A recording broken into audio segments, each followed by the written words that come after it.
Naidupeta MB news. రెండవ శ్రావణ శుక్రవారం సందర్భంగా నాయుడుపేటలోని గ్రామదేవత పోలేరమ్మకు నిమ్మకాయలతో అలంకరణ.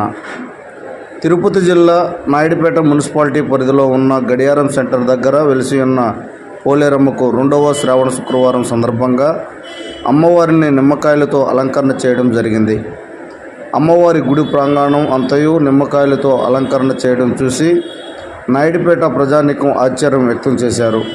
ఇంత అందంగా సుందరంగా తీర్చిదిద్దిన ఆలయ భక్త బృందానికి నాయుడుపేట ప్రజానీకం ధన్యవాదాలు తెలియజేస్తున్నారు.